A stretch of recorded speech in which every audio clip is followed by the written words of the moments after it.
Happy holidays, Laker fam. Now, before we get into today's video, I want to give you all a chance to predict the score for the next Lakers game. It is going to be the first game of 2020, first game of the new year for our Los Angeles Lakers. They are playing the Phoenix Suns Wednesday night at 7:30. So go ahead right now and comment down below what you think the score of that game is going to be.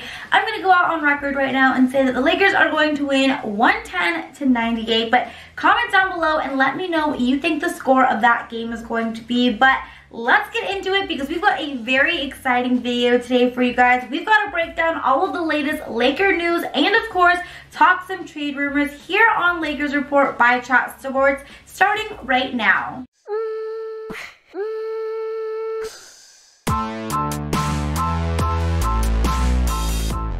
What's up, Laker fam? I hope you guys have been having a very nice holiday season so far with your families and friends and loved ones. I know I sure have, but what I have also been enjoying equally as much are these last two Laker wins. The Lakers have ended this year off on a strong suit, getting some really tough wins against two really nice teams, and are definitely going into 2020 on a strong note. But we have a lot to talk about here today. You're watching Lakers Report by Chat Sports, all things Lakers. As always, I am your host, Hannah Kulik, aka Laker Han, and let's just kick off today's video by wishing a very, very happy birthday to LeBron James, because King James turned 35 Monday, December 30th, and obviously he had a plethora of people wishing him well on his special day, from celebrities, athletes, to friends, family, to, of course, former and current teammates. Everyone and their mother, brother, cousin, sister, aunt, uncle was wishing LeBron James a happy birthday. So, Laker fam, let's give LeBron some love down in the comments and wish him a very happy 35th birthday.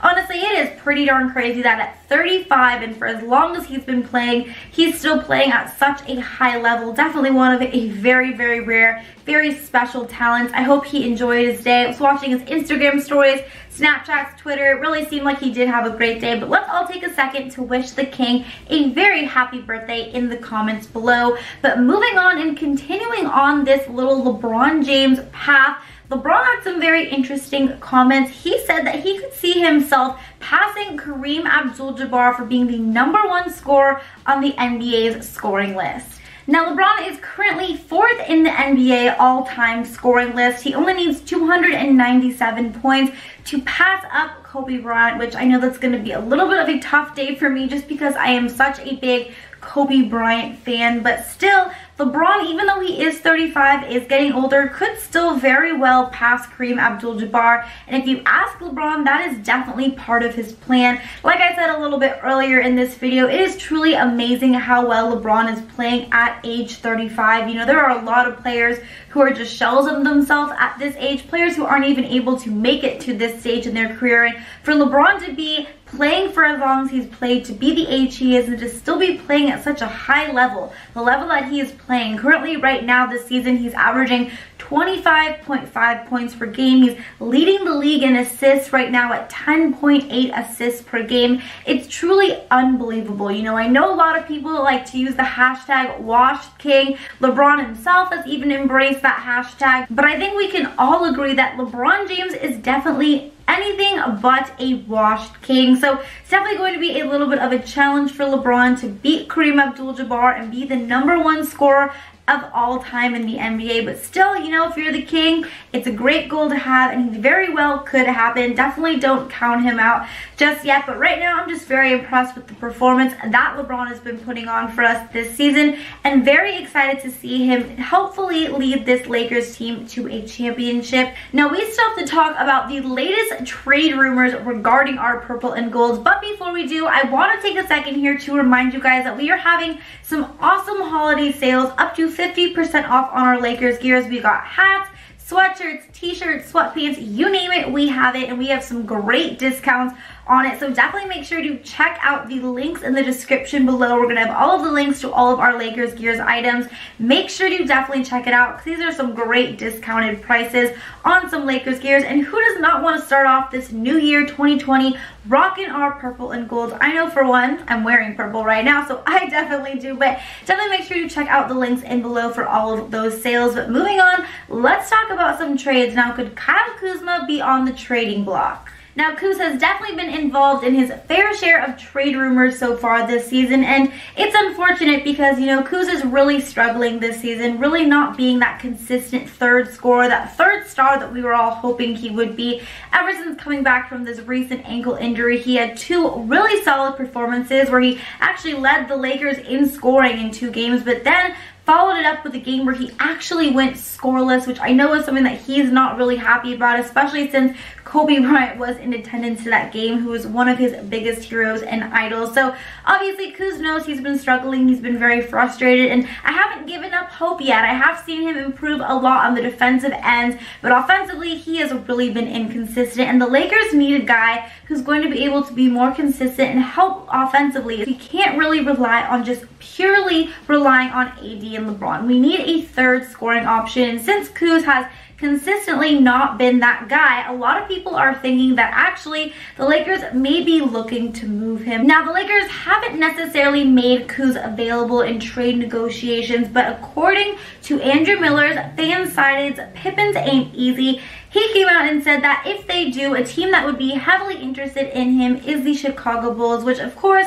makes a lot of sense for Chicago. They are a young, talented team, and honestly, Kuz playing for Chicago may honestly be the best thing for him. He would be able to be a starter, get a lot of playing time, make a huge role with that team. I think it would really help Kuz offensively, although I definitely don't want to see him be traded, but it clearly makes a lot of sense for why Chicago would want to be interested in Kuz. But would the Lakers be interested in anything that Chicago would offer? I don't really think so. This same report is saying that if Chicago were to trade for Kuz, a trade package that they would include would be Otto Porter Jr., Chris Dunn, and Chandler Hutchinson, and in my opinion, Lakers are definitely not taking that trade. For starters, Otto Porter Jr. is still injured, so he's unable to play, and then having Chris Dunn and Chandler Hutchinson just doesn't really do anything for us. Those are 2 young players.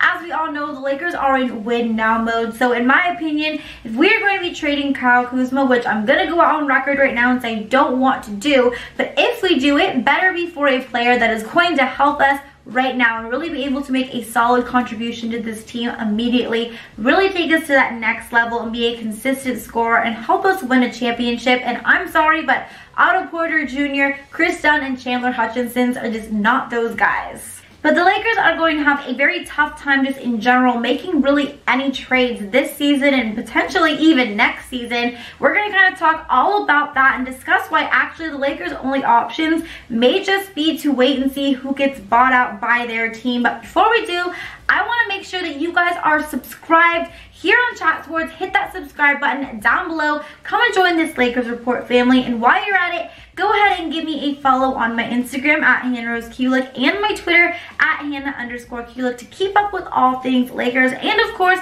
some fitness things as well. It's the new year if you're looking to get in shape for the new year. You guys know I love to post workout videos and fitness tips on my Instagram and a little bit on my Twitter as well. So definitely make sure you subscribe here, join this Lakers Report family, and give me a follow on all of my social media handles. But let's talk a little bit about the Lakers and why they actually don't really have any options trading, and while their best bet is probably most likely just going to be to wait and see which player gets bought out. Now, I know the Lakers are tied to a lot of trade rumors, but honestly, their best bet may just be to wait and see which players are bought out by their teams. Because like I said, you know, putting aside Kyle Kuzma, KCP is another guy that's been heavily involved in a lot of trade talks, but we all have to remember that KCP has to approve any trade, and I don't really see him doing that. I don't know why he would want to leave the Lakers, team that is one of the top championship contending teams, to go and play for another team that may not even make the playoffs. Just doesn't seem very logical in my mind, so I don't think KCP would want to do that. Now, the Lakers don't really have a lot of trade assets. We don't really have any draft picks. We could, of course, this upcoming summer, trade that 2020 NBA draft pick, whichever pick we do get, in order to maybe sign a player or two this summer. But in terms of right now, we don't really have a lot to work with. So our best bet at this moment, honestly, is just to pretty much wait and kind of see what happens with this buyout market. Obviously, we still are waiting to see what happens with Andre Iguodala, that whole Memphis situation. We have guys like Marcus Morris, Jeff Teague, we have Alan Crabb, still some guys that could potentially be available for the Lakers to pick up. So the Lakers are just going to have to pay close attention to this buyout market, really see what happens. But of course, a trade could still very well be made. There are still a lot of players who have been reportedly tied to the purple and gold, including this recent story where the Lakers are potentially looking to trade for Robert Covington. Now, according to LA Sports Hub, Minnesota is reportedly shopping Robert Covington around, and they believe he would be the perfect fit for this Lakers squad and really help them both in three-point shooting and in defense. They believe he is that perfect complement, 3-and-D wing player to LeBron and AD. Now, he's a tremendous defender, but his three-point shooting has gone down a little bit this season at only 33%. But again, they are saying that, you know, playing with LeBron and AD, he's going to be getting some wide open looks. They would expect his three to start falling at a much higher consistent rate. Now, again, this would have to be via trade. If the trade were to happen, the Lakers would get Robert Covington and then, of course, a 2020 NBA second-round draft pick, and the Minnesota Timberwolves would get Kyle Kuzma, they would get Quinn Cook, Talen Horton-Tucker, Jared Dudley, and a 2020 NBA first-round draft pick. So not necessarily sure if this is something that is going to happen. Again, this is just something that is being reported on, but you could see Robert Covington having a big contribution with this team, but it would be a lot to give up for him, especially a little bit reluctant including Kyle Kuz in that package, because I don't really want to trade Kuz. I know a lot of people are down on him because he's been inconsistent this season, but I still want to give him a shot, give him to the NBA All-Star break before we make any full acquisitions on Kuz's season this season. But nonetheless, you know, Robert Covington is a very good player. Again, he's a great 3-and-D player, and that's something that the Lakers could really use. They need a good wing defender, and of course, as we all know, they need someone who can knock down those three-point shots at a consistent rate. So let me know down in the comments below if you think that Robert Covington would be a good fit for this Lakers team, and if you think that that trade package is too much, or what you would be comfortable with offering in order to get a guy like Covington to come and play for us this season. But that is going to be it today, talking about all of the latest Laker news and of course some trade rumors. Thank you guys so much for watching this video. If you liked it, please don't forget to give it a double thumbs up, subscribe to the channel, and I hope you guys have a very, very happy new year, and I will see you in 2020. Until next time, Laker Hand is out. Bye guys!